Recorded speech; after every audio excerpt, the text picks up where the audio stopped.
to be their growing process or where you can buy it, go check them out on social media, Eden, EDUN.co, or go to their website. I think it's Eden, same spelling, extracts. Google it. Use your fucking phone. You'll find it. And our second sponsor for the second half of this, the Logan Street Restaurant and Bar. It's the new iteration of the Carboy Winery family. So not only do they have a Bubbles barn behind their location right here at 7th and Logan, but they've apparently renovated the former Gov Park into a badass fucking restaurant where we're partying today. They have all of their wines, full gamut, available on tap, and they have a lot of cool shit that's coming down the pike now. We'll have Tyzok talk about all that, but I'm ad-libbing my ad reads because I do that every week. Did I do pretty well there? You did quite well. That was impressive. I was expecting you to just read something off a piece of paper. Off the top of the head. That was good. Off the top of the head. I shoot from the hip on our ad reads, and I think that's what they pay us for. From the hip to the lip. From the hip to the lip. There you go. There we go. Well, let's dive into the nitty-gritty. So let's start with Nate, and then we'll dive back into Tyzok, so I always like to dick around with them. But Nate, so are you from Colorado? Are you a transplant or a native? Tell us a little bit about yourself before we get into your job and your hat that you wear. Yeah, for sure. Not a native. From Michigan, actually. So grew up in Michigan and then moved out here in 2014, I believe. Okay, so you've been here for a minute. Yeah, been here for a minute. And what then part of Michigan? Kalamazoo. So about an hour north of Indiana, right on the border there, right? Right there at the bottom. Yeah, awesome. But yeah, love it out here. You didn't want to be in Michigan any longer, or is there a reason? A lady? I have a lady now, but yeah, just wanted to get out of the humidity and the weather up there. It's shit. So coming down here is much better. Hell yeah. Well, yeah. I mean, that sounds like a good vibe. I mean, were you always like a party animal? Were you the cool kid in high school and college? Oh, not even a little bit. Planning, not even a little bit. Did you read a lot of books? Like, what exactly led you into the space of working with team player and finding your niche, throwing kick-ass parties around the state? Yeah, in college I did a bunch of event planning for sporting events. So I worked with D3 schools and did a lot of sporting event planning. And then, not that bad. If you said Quiz Bowl or a mathlon or whatever, I don't know if that's the term. It's probably a thing. I don't know.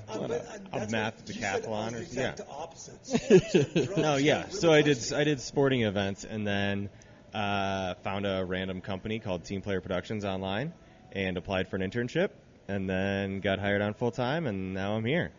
Yeah, so yeah. Let you come hang out with us? Yeah.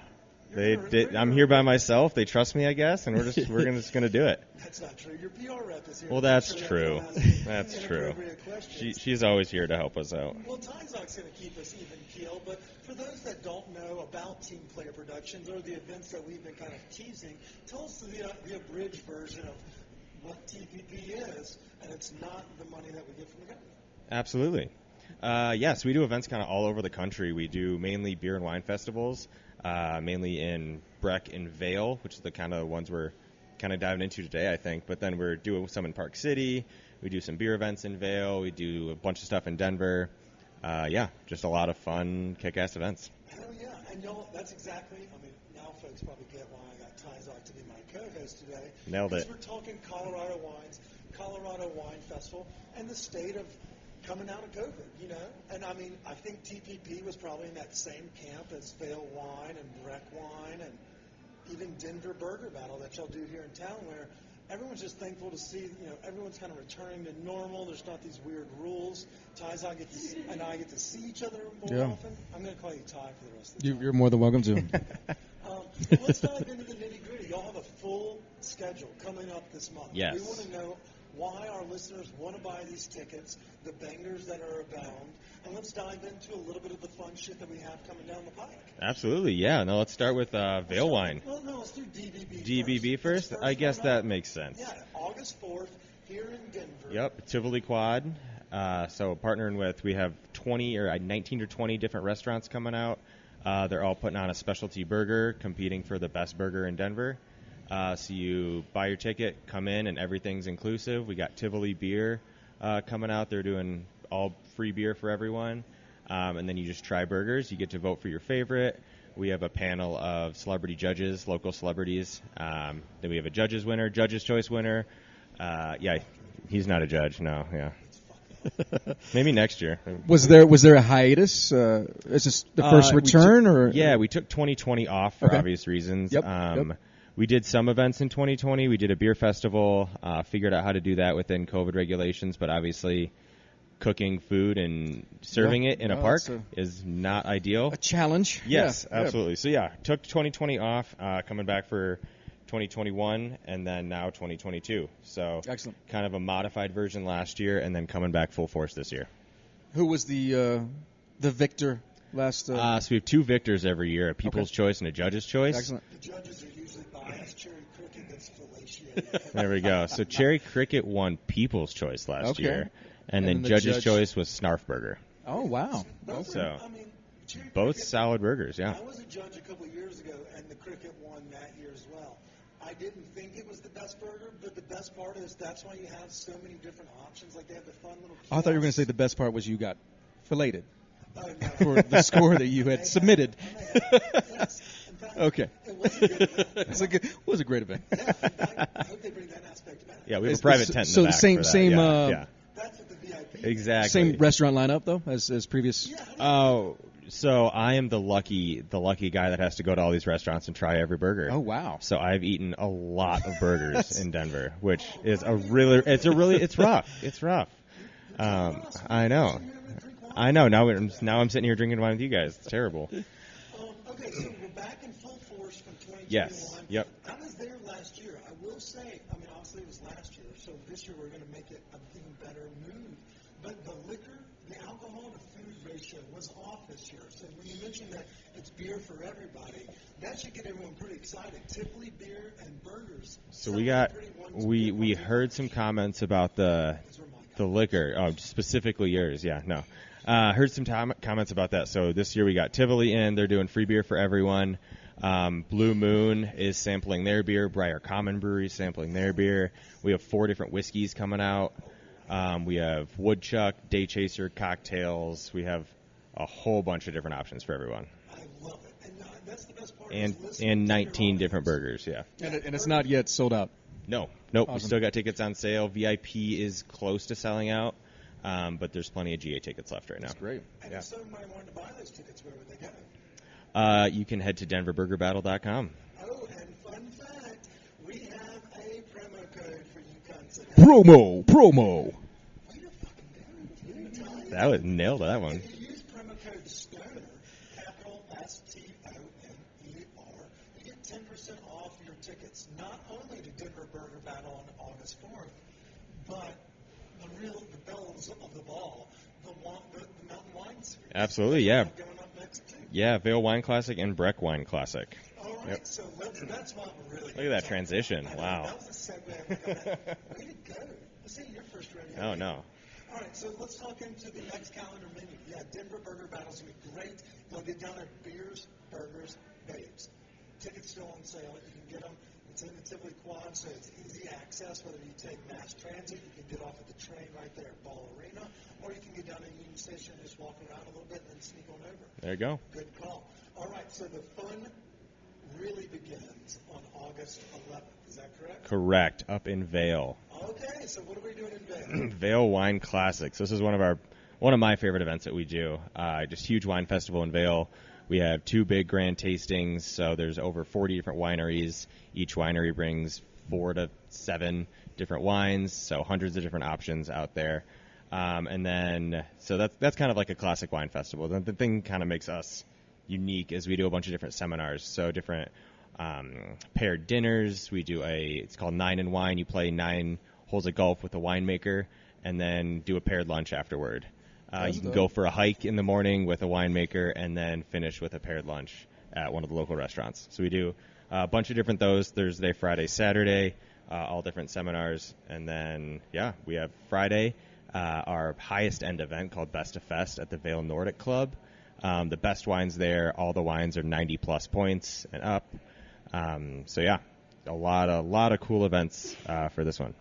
Hell yeah, and that leads me to my next point, which is you'll also have, by doing this, everyone knows of, Aspen and Vail being like those kind of bougier towns, but it also kind of showcases some of our grassroots campaigns as well. Absolutely. Some of our local wineries, they saw our videos that were dropping from Palisades and Grand Junction, but we're also recording from one of those great wineries as we sit here today. Ty and the team are going to be at both of these events. Yep, absolutely. And it's not your first rodeo at those, but it will be my first. Yeah, it is. They're always remarkable events. Anytime you can drink at elevation, it's such a pleasing endeavor. From behind the scenes, like obviously Aspen, everyone knows it as kind of a little snooty, like yes, it can be. You can kind of be like you just mentioned, More relaxed. Golf, More relaxed. drinking with the wine. Yep. Less pretentious. 100%. Absolutely. That's what this podcast and what our community is. These are events that are approachable, just like y'all's wines are, just like, the ticket prices are for those, and don't forget the promo code applies for that as well. Promo. Well done. But at the same time, we're sitting here sipping on wine that exists. What are we bringing to the table? What are y'all doing? Why should people actively seek out Carboy when we're at these events too, Todd? Presently in our glass is the unreleased 2020 Grand Valley Cab Franc, and we're excited to be offering this at the event. It's got some nice body to it. It's a nice sipping red. It kind of pairs well not only with cheeses, but obviously not only meats, but also with these cheeses. They dance. Yeah, we were trying to step in the same footsteps of the 19 in approachability and porch pounderness. Like how you Porch poundability. I can see that. Yeah. There's nothing better than a 19 porch pounder. Oh, Porch poundability. I've said that my whole life. Yeah. I think we can say that. But we'll have that and some sparkling wine and some other fun stuff to be determined. Yeah. We haven't decided the entire lineup, but I do know that the Cab Franc will be showcased. Okay, Yeah. and so let's talk team attack, guys. How Yeah. do y'all go through picking which wine, vendors y'all like to work with? You mentioned you do the burgers, the sampling. Who's in charge of the wines, and how do we apply for that job? Ty and I can do that. We got a whole team that works on that. It's really we try to get as much Colorado wine in as possible. Obviously, we want to showcase what the world has to offer with wine, but obviously the Colorado wine scene is pretty hot right now. So Carboy is a fantastic winery, and we love having you guys. But yeah, try to get whoever we can in from every aspect and every varietal, wherever they are in the world. We want it to be the most inclusive wine festival you have. How many vendors are on the list from a wine standpoint? We're right about 40 wineries. Oh, that's great. 40 different wineries. Yep. Awesome. Okay, so for those that wanted to buy tickets to that, where do we go to get those? And let's give them some tips of the trade. Like, it's a Thursday to Saturday type affair. So, like, if let's say somebody has Friday off but has to work Thursday, can we get singlets? Or, like, how do we go about approaching that? Because you'll do it in a little bit different angle than some of the other events. Yeah, absolutely. So, VailWineClassic.com. You can get your tickets there and also use that Stoner promo code. Promo. 10% off. But yeah, we kind of make it a whole weekend. We want people to come up to Vail and not just come to our festival and have wine. We want you to go to the local restaurants. We want you to go for a hike, go for a mountain bike, enjoy what Vail has to offer. So that's why we kind of do it out through Thursday, Friday, and Saturday. So yeah, come up Friday night or come up Thursday night, do a dinner, or come up Thursday night, do a dinner Friday, and then go to the grand tasting on Saturday, or do the grand tasting on Friday and do a lunch and a hike or whatever on Saturday. So yeah, make a whole weekend of it. You can buy single tickets. All of our seminars and everything are on sale right now. Some are sold out already. Some are not. You can find all that on the website, though. I love it. That sounds like a great way to kind of like interact with, and as a first-timer, it gets you kind of the opportunity to break down those walls of it being a little bit intimidating. Like when you say things like grand tasting and wine tastings, does somebody need to be a savant or know how to twirl the glass and like nose like flavors, or can you come up there and just looking for a good buzz and a good time? Yeah. What's the crowd like? It's all everyone's welcome. Everyone's welcome. Absolutely. And working those events.